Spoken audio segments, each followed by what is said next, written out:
السلام علیکم، کیسے ہیں آپ سب لوگ؟ آئی ہوپ کہ سب ٹھیک ہوں گے اور جہاں ہوں گے خوش ہوں گے۔ آج کی سٹوری سنانے سے پہلے آپ سے ریکویسٹ ہے کہ چینل کو سبسکرائب کر لیں۔ اگر آپ کو ویڈیوز اچھی لگتی ہیں تو آپ لائک اینڈ شیئر ضرور کر دیا کریں۔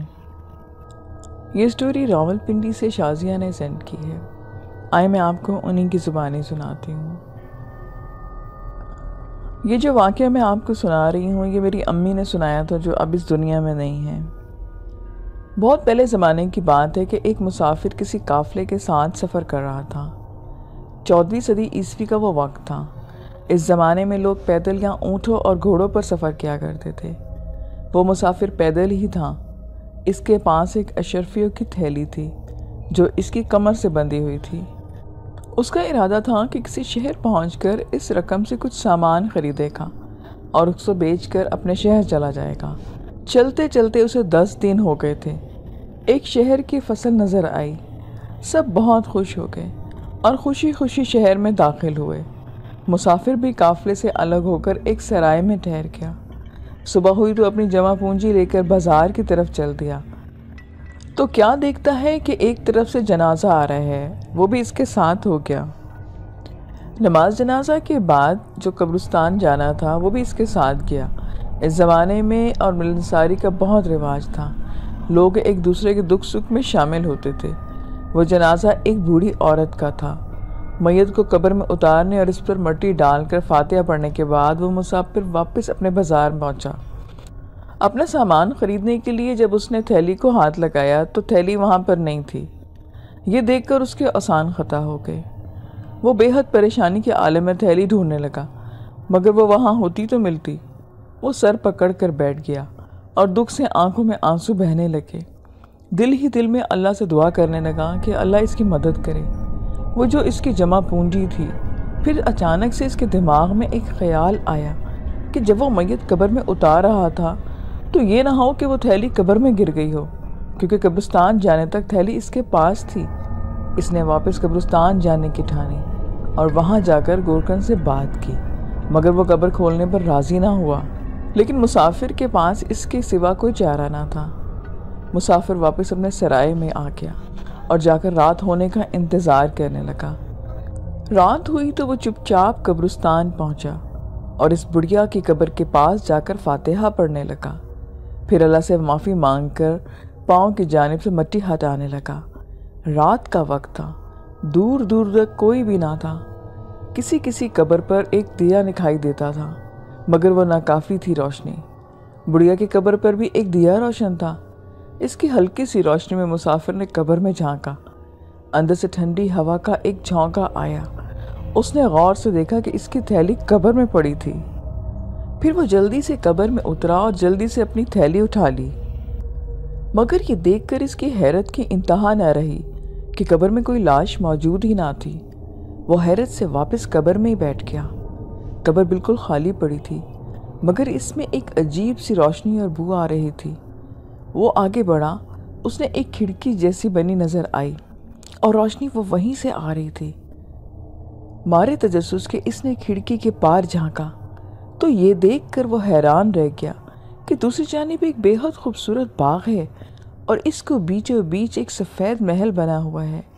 یہ دیکھ کر اس میں ایک عجیب سی ہمت آ گئی اور وہ کھڑکی سے دوسری جانب اتر گیا۔ باغ میں جا کر وہ ٹہلنے لگا۔ اسے سمجھ نہیں آ رہی تھی کہ یہ کون سی جگہ ہے کہ اچانک وہ دربار نما آدمی سے پکڑ کر لے گئے۔ اس نے بہت منت سماجت کی مگر وہ نہ مانے اور اسے اپنی ملکہ کے پاس لے گئے۔ مسافر کو کچھ سمجھ نہیں آ رہا تھا کہ یہ کیا ماجرا ہے۔ اس نے تمام واقعہ ملکہ کو سنایا اور ان سے درخواست کی کہ ملکہ بولی، قبر میں اتر کر تم نے اچھا نہیں کیا۔ جب تھیلی مل گئی تھی تو واپس چلے جاتے۔ تمہیں تجسس کیوں تھا؟ قبر کی میت میں ہی ہوں۔ یہ اللہ کا انعام ہے۔ ابھی اس وقت واپس چلے جاؤ ورنہ بہت دیر ہو جائے گی۔ ملکہ نے یہ کہتے ہی اپنے خادموں کو اشارہ کیا کہ اس کو واپس قبر میں پہنچا دیں۔ اس وقت مسافر کو واپس قبر میں پہنچا دیا گیا اور وہ کھڑکی وہاں سے غائب ہو گئی۔ اب جب مسافر نے قبر سے سر باہر نکالا تو یہ دیکھ کر وہ حیران رہ گیا کہ قبر پوری طرح سے ٹوٹ چکی ہے۔ قبر سے باہر آنے پر پورے قبرستان کا نقشہ ہی بدلا ہوا ملا۔ وہ ایک پرانے قبرستان میں کھڑا تھا جس کی زیادہ تر قبریں ٹوٹ چکی تھیں۔ کسی قبر کی جگہ گھڑا تھا اور 4 دیواری بھی ٹوٹ چکی تھی۔ وہ پریشانی کے عالم میں ایک راستے کو دیکھ کر اس پر چل پڑا۔ جلد ہی وہ ایک شہر کے آثار دکھائی دینے لگے، مگر وہ بے حد مختلف تھا۔ وہ شہر میں داخل ہوا تو لوگ اسے دیکھ کر حیران رہ گئے۔ وہ جلدی سے قریبی دکان میں داخل ہوا۔ وہاں موجود شخص سے پوچھا کہ یہ کون سا زمانہ ہے اور میں کس شہر میں ہوں۔ دکاندار نے جب بتایا کہ یہ 15ویں صدی ہے اور شہر اندلس ہے تو مسافر کا سر گھوم گیا۔ اس نے اپنا سارا واقعہ بتا کر پوچھا کہ اتنی سی دیر میں 1 صدی کیسے گزر گئی؟ تو دکاندار اچھل پڑا اور پیچھے بنے ہوئے اپنے گھر کی طرف دوڑا۔ اپنے دادا جان کو لے کر آیا اور کچھ دیر میں واپس دکان میں داخل ہوا۔ مسافر کی سمجھ میں کچھ نہیں آ رہا تھا۔ دکاندار کے دادا نے اسے بتایا کہ ان کے والد صاحب نے یہ قصہ سنایا تھا کہ ایک شخص مسافر تھا، وہ قبر میں اتر گیا مگر واپس نہیں لوٹا۔ گورکر نے اپنے کچھ دوستوں سے ذکر کیا کہ ایک مسافر رات میں قبر میں اترا تھا اور جب یہ دیکھ کر وہ قبر کے پاس آیا تو قبر میں کوئی بھی نہ تھا۔ اس نے جلدی جلدی قبر بند کر دی۔ مسافر حیران اور پریشان رہ گیا۔ اس واقعے سے یہ ثابت ہوتا ہے کہ روحانی وقت اور دنیاوی وقت میں بہت فرق ہے۔ اللہ جسے چاہے اسے قبر سے ہی ڈائریکٹ جنت تک پہنچا سکتا ہے۔ اب جو دوسرا واقعہ میں آپ کو سنانے لگی ہوں، یہ کیلیفورنیا کے ایک نوجوان کے ساتھ ہوا تھا۔ آئیے ہم اسی کی زبانی سنتے ہیں۔ آج سے تقریباً 2 سال پہلے کی بات ہے۔ میں ان دنوں یونیورسٹی آف کیلیفورنیا میں پڑھا کرتا تھا اور شام میں ایک ریسٹوران میں جاب بھی کرتا تھا۔ کام کچھ زیادہ مشکل نہ تھا۔ میرے ذمے بس میزوں کو صاف کرنا اور کوڑے کو باہر ڈرم میں ڈالنا تھا۔ میری شفٹ 4 بجے سے رات 11 بجے تک تھی۔ وہ دسمبر کے شروع کے دن تھے۔ اس دوران کم ہی گاہک ریسٹوران میں کھانا کھانے آتے۔ زیادہ تر لوگ ساتھ ہی لے جانے کو ترجیح دیتے اور باہر گاڑی میں ہی پیک کر کے لے جاتے۔ میں شوق سے یہ کام کر دیتا کیونکہ اس طرح مجھے زیادہ میز بھی صاف نہیں کرنے پڑتے تھے۔ ایک شام جب میں رات کے 11 بجے اپنی شفٹ سے فارغ ہوا اور کوڑا ڈرم میں ڈالنے ریسٹوران کے بیک سائڈ پہ نکلا تو مجھے ایسا محسوس ہوا کہ جیسے کوئی جانور سے ڈرم کے پیچھے ہے۔ ریسٹورانٹ کی بیک سائڈ پر ایک بہت کم آباد سڑک تھی اور ایک گاڑیوں کا شو روم سڑک کی دوسری جانب تھا۔ ایک تو رات کے اس وقت اور دوسرے وہ شو روم کا بھی پچھلا حصہ تھا تو روشنی بہت کم تھی، مجھے ٹھیک سے دکھائی نہیں دیا۔ میں کوڑے کو شاپر ہاتھ میں پکڑے 1 منٹ کو وہیں رک گیا۔ میں نے جانور کو بھگانے کے لیے کچھ آوازیں نکالی اور اسی وقت ریسٹورانٹ کا پچھلا دروازہ کھلا اور میں اچھل پڑا۔ دروازے پر میری کولیگ تھی۔ اس نے پوچھا کہ کیا ہوا؟ میں نے کہا کہ سب ٹھیک ہے۔ وہ وہاں کوئی جانور ہے شاید؟ میں ڈرم کی طرف اشارہ کر کے بولا۔ کہاں وہ آگے بڑھ کر دیکھنے لگی۔ رکو، ایسے نہ جاؤ، میں نے جلدی سے اس کو بولا، مگر وہاں کوئی نہ تھا، کوئی جانور بھی نہ تھا۔ میں حیران رہ گیا کہ وہ جانور میں نے خود دیکھا تھا مگر اب ڈرم کے آس پاس کوئی بھی نہ تھا۔ ایسا ہوتا ہے کبھی کبھار، جنگل سے گیدڑ یہاں پر آ جاتے ہیں، وہ بولی اور واپس ریسٹورانٹ میں جاتے ہوئے کہنے لگی کہ جلد سے اپنا کام ختم کرو، مجھے ریسٹورانٹ بند کرنا ہے۔ میں نے سکون کا سانس لیا اور جلدی سے کوڑا ڈرم میں ڈال کر واپس اندر آ گیا۔ اپنا کام نپٹا کر وہ اپنی گاڑی میں بیٹھی اور میں نے سائیکل سنبھالی اور اپنے اپنے گھروں کو ہم چل دیے۔ میرا فلیٹ ریسٹورانٹ سے کچھ ہی فاصلے پر تھا تو میں سائیکل پر جانے کو پریفر کرتا تھا۔ اس سے میری سردی بھی دور ہو جاتی اور میری ایکسرسائز ہو جاتی۔ ابھی میں نے پہلا ہی موڑ کاٹا تھا کہ مجھے ایک سیٹی کی آواز سنائی دی۔ میں نے ادھر ادھر دیکھا مگر سڑک سنسان پڑی تھی۔ دور اکا دکا گھر تھے جہاں اندھیرا تھا۔ اتنی رات کو کون سیٹی بجا سکتا ہے؟ میرے دل کی دھڑکنیں تیز ہو گئیں۔ سیٹی کی آواز مجھے مسلسل آ رہی تھی۔ اس سیٹی کا ایک عجیب سا ردم تھا کہ جیسے بجانے والا سانس ہی نہ لے رہا تھا۔ اس قدر طویل سیٹی کی آواز سے میرے دماغ میں خوف کے ڈنکے بجنے لگے۔ میں نے سائیکل تیز کر دی مگر سیٹی کی آواز آہستہ نہ ہوئی، جیسے کوئی ساتھ میرے سفر کر رہا ہو اور سیٹی بجا رہا ہو۔ میں ڈرپوک ہرگز نہیں تھا مگر جب تیسرا موڑ کاٹنے پر ریسٹورانٹ کی بیک سائڈ کی والی سڑک آ گئی تو میرا دل اچھل کر حلق میں آ گیا۔ خوف سے میرے پسینے چھوٹ گئے۔ ایسا کیسے ہو سکتا ہے؟ میں نے سائیکل روک کر آنکھیں پھاڑ پھاڑ کر دیکھا، وہ ریسٹورانٹ ہی تھا۔ میں واپس کیسے آ گیا؟ اس سوال کا جواب میرے پاس نہیں تھا۔ میں سائیکل سے اترا اور پیدل چلنے لگا۔ میں موڑ کر دیکھنا چاہتا تھا کہ کہیں میں غلط تو نہیں مڑ گیا، جیسے ہی میں نے مڑ کر وہاں پہنچا تو اچانک ایک درخت کے پیچھے سے وہی جانور نکل کر آیا۔ اب اس کو میں نے غور سے دیکھا۔ وہ بلا مبالغہ ایک بھیڑیے کی جیسا تھا، مگر اس میں کچھ بڑا اور کچھ سرخ آنکھیں اور عجیب سی رنگت تھی۔ دہشت سے میرے رونگٹے کھڑے ہو گئے، میرے قدم جیسے زمین نے جکڑ لیے ہوں۔ وہ بھیڑیا مجھے ہی گھور رہا تھا۔ پھر اچانک اس نے ایسا کام کیا کہ میری آنکھوں کے سامنے اندھیرا چھا گیا۔ اس نے اپنے دونوں اگلے پاؤں لمبے کیے اور درخت کی ایک موٹی شاخ کو پکڑ لیا۔ اب وہ 2 پاؤں پر کھڑا تھا۔ اچانک وہ درخت میں غائب ہو گیا۔ اسی دم درخت میں سے 2 سرخ آنکھیں مجھے گھورنے لگیں اور پھر وہ غائب ہو گئیں۔ ایک روح فرسا کہکہا سنائی دیا۔ نظروں کا تعلق ٹوٹتے ہی مجھے جیسے ہوش آ گیا۔ میں سائیکل پھینک کر اسٹریٹ بھاگنے لگا۔ پیچھے مڑ کر میں نے نہیں دیکھا، مگر سیٹی کی آواز پھر سے شروع ہو گئی اور ساتھ ہی عجیب قسم کے کہکہے بھی آنا شروع ہو گئے۔ میں کیسے گھر پہنچا؟ اگلے دن مجھے بخار تھا، مجھے کچھ بھی یاد نہیں رہا۔ میرے روم میٹ نے ڈاکٹر کو بلایا اور اس نے مجھے چیک کیا، مجھے سکون کی دوا دی۔ میں نے ریسٹورانٹ کی نوکری اسی رات چھوڑ دی۔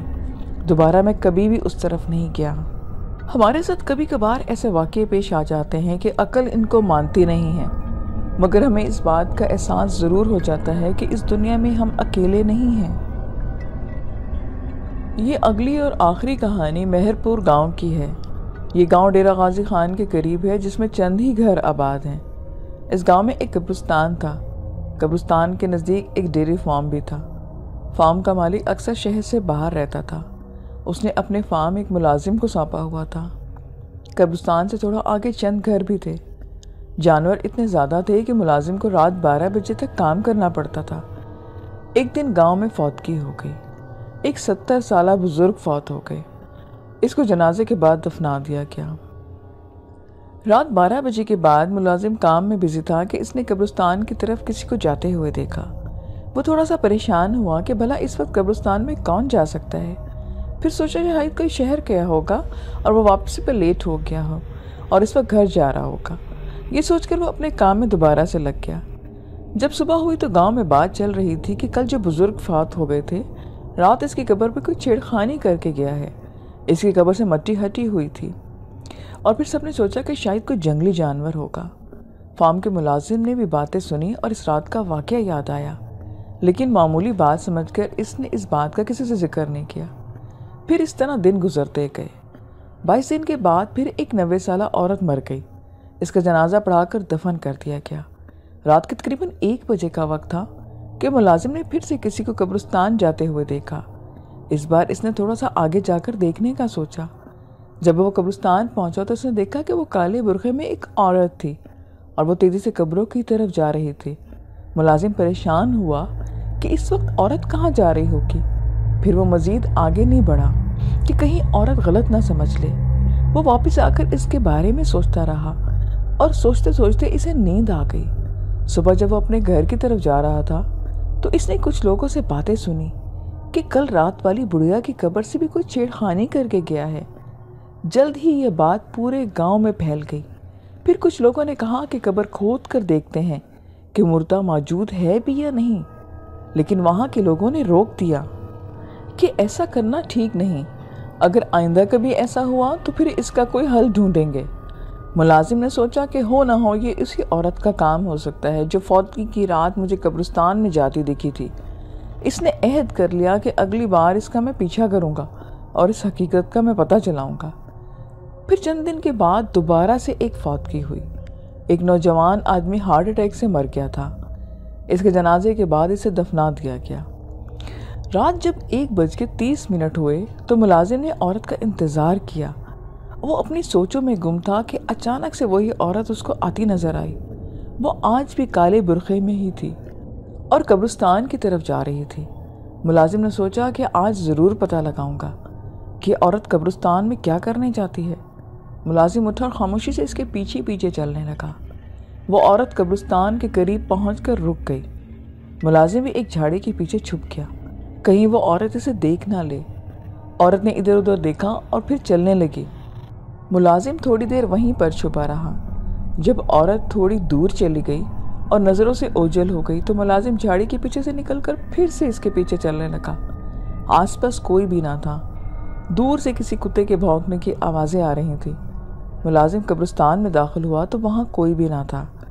پھر اسے ایک ڈر سا لگنے لگا کہ کہیں کوئی چڑیل تو نہ ہو، اور وہ ایک درخت کے پیچھے چھپ کر اس عورت کو ڈھونڈنے لگا کہ دور ایک قبر کے پاس ایک سایہ نظر آیا۔ ملازم نے غور کیا تو وہی عورت تھی۔ اب وہ قبروں کے درمیان چھپ چھپ کر اس کی طرف بڑھا جہاں وہ عورت نظر آئی تھی۔ قبروں کے درمیان جھاڑیاں تھیں، جس کی وجہ سے ملازم احتیاط کے ساتھ جا رہا تھا کہ کہیں وہ عورت اسے دیکھ نہ لے۔ وہ عورت ابھی تک وہیں بیٹھی تھی۔ ملازم قریب پہنچ کر ایک دم سے کھڑا ہوا تو وہ وہاں کوئی بھی نہ تھا۔ وہ عورت پتہ نہیں ایک دم سے کہاں غائب ہو گئی۔ ملازم کو پسینہ آنے لگا اور خوف سے کانپنے لگا۔ ایک دم پیچھے آہٹ ہوئی۔ وہ پیچھے خوف میں مبتلا تھا تو ڈر کے مارے اس کی چیخ نکل گئی۔ اس نے مڑ کر دیکھا وہی عورت سامنے کھڑی ہے۔ ابھی وہ سنبھلا بھی نہ تھا کہ اس عورت نے چھرے سے اس پر حملہ کیا۔ ملازم پیچھے کو ہوا لیکن چھرا اس کے پیٹ کو چیر چکا تھا۔ وہ زمین پر گر گیا اور عورت آگے آئی اور ملازم پر جھک کر اس کے زخم سے نکلنے والا خون پینے لگی۔ وہ ملازم ابھی تک زندہ تھا۔ اسے اندازہ ہو گیا کہ یہ عورت کوئی چڑیل نہیں ہے۔ ملازم نے عورت کا چہرہ دیکھنے کے لیے اپنی ایک آنکھ ہلکی سی کھول دی۔ عورت نے سر اٹھایا۔ وہ عورت اسی کو دیکھ رہی تھی۔ اس کا ڈر کے مارے آنکھیں دوبارہ سے بند کر لی تاکہ عورت یہ سمجھے کہ وہ مر چکا ہے، لیکن عورت نے چھری اٹھائی اور ملازم کو دوبارہ مارنی چاہی تو ملازم نے اس کی چھری والا ہاتھ پکڑ لیا۔ اسی دوران چھری عورت کے ہاتھ سے زمین پر گر گئی۔ ملازم نے پاس پڑی چھری فوراً اپنے ہاتھ میں اٹھا لی اور عورت پر اٹیک کیا۔ چھری عورت کے ہاتھ پر لگی اور اس سے خون بہنے لگا۔ وہ عورت ایک دم اٹھ کر بھاگنے لگی۔ ملازم نے اسے پکڑنے کی بہت کوشش کی لیکن زیادہ خون بہنے کی وجہ سے اس کی ہمت جاتی رہی اور وہ ایک دم سے بے ہوش ہو گیا۔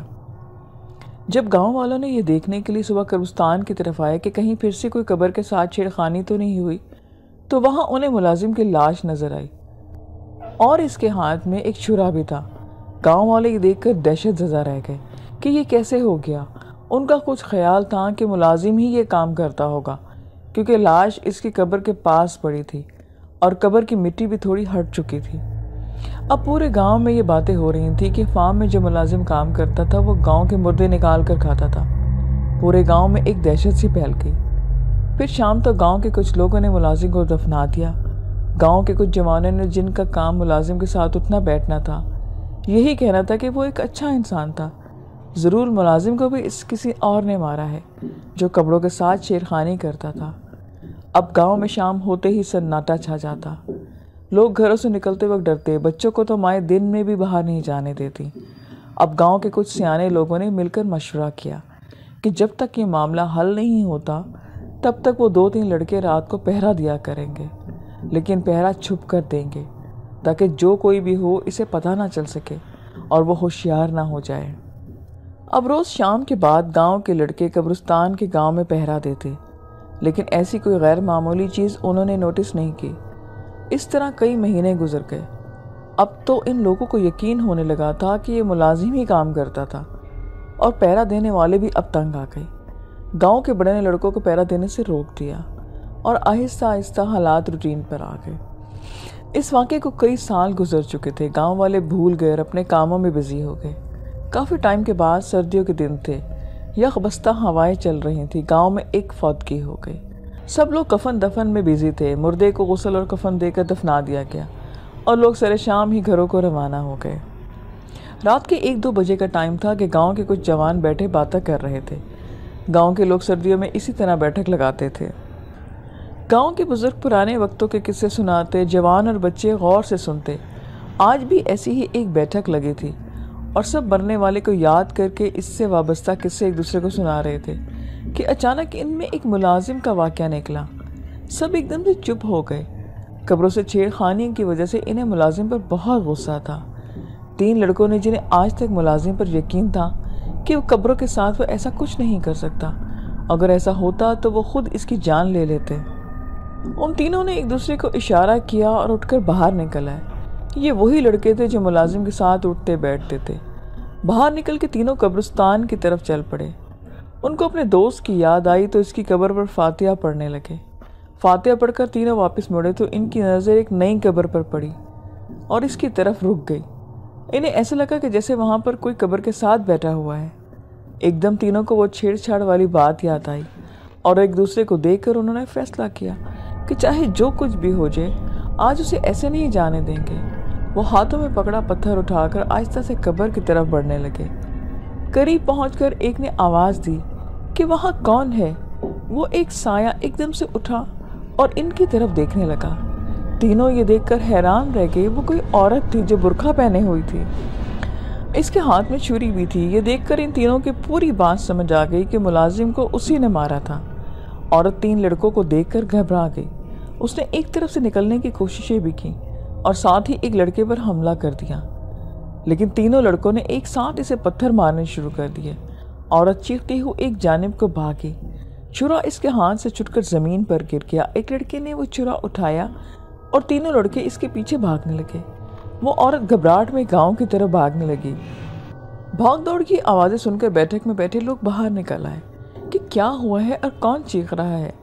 انہوں نے دیکھا کہ ایک عورت اسی طرف آ رہی ہے اور تین لڑکے بھی اس کے پیچھے ہیں۔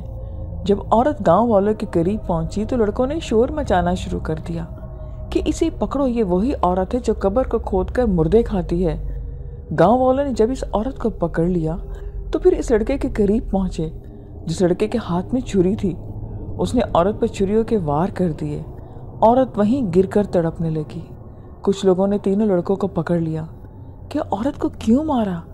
تینوں لڑکوں نے پوری بات بتائی کہ ہم نے اس عورت کو قبر سے باہر مٹی ہٹاتے دیکھا تو اس پر حملہ کر دیا اور پھر گاؤں کی طرف بھاگ گئی۔ تھوڑی ہی دیر میں گاؤں میں یہ خبر پھیل گئی۔ گاؤں کے بچے بوڑھے حتیٰ کہ عورتیں تک لاش کے گرد جمع ہو گئیں جیسا کہ کوئی اور ہی مخلوق دیکھ رہے ہوں۔ گاؤں کے لوگ غصے میں تھے، یہ ہمارے پیارے کے جسموں سے گوشت کاٹ کر کھاتی ہے۔ اور پھر کچھ لوگوں نے اس عورت کو پہچان بھی لیا۔ یہ عورت ساتھ والے گاؤں کی تھی۔ اس کے خاندان میں کوئی نہ تھا۔ کافی عرصے پہلے وہ عورت ساتھ والے گاؤں میں آ کر بس گئی تھی اور عاملہ بنی ہوئی تھی۔ یہ عورت کالا جادو اور چلہ وغیرہ بھی کرتی تھی۔ شاید اپنے انہی کاموں کی وجہ سے یہ مردوں کا گوشت کھاتی تھی یا پھر ان کے جسم کے کچھ حصے نکال کر انہیں جادو وغیرہ میں استعمال کرتی۔ یہ بھی ہو سکتا ہے کہ اس پر جنات قابض ہو گئے ہوں اور وہ ان کے زیر اثر یہ سب کر رہی ہو۔ گاؤں والوں نے کہا کہ اس کے تو آگے پیچھے بھی کوئی نہیں اور اس کی لاش لینے بھی کوئی نہیں آنے والا۔ ہم اس کو اپنے قبرستان میں دفنائیں گے نہیں۔ پھر سب کے صلاح مشورے سے اسے ایک ویرانے میں پھینک دیا گیا۔ مگر کافی عرصے تک کسی بھی میت کے دفنانے کے بعد قبرستان کا پہرا ضرور دیا جاتا۔ لسنرز، یہ آج کی سٹوریز تھیں۔ آئی ہوپ کہ آپ کو اچھی لگیں گی۔ اگر ویڈیو اچھی لگے تو کامنٹ ضرور کریں۔ پھر نیکسٹ ویڈیو میں ملیں گے نیو سٹوریز کے ساتھ۔ اپنا خیال رکھیے گا۔ مجھے اجازت دیں۔ خدا حافظ۔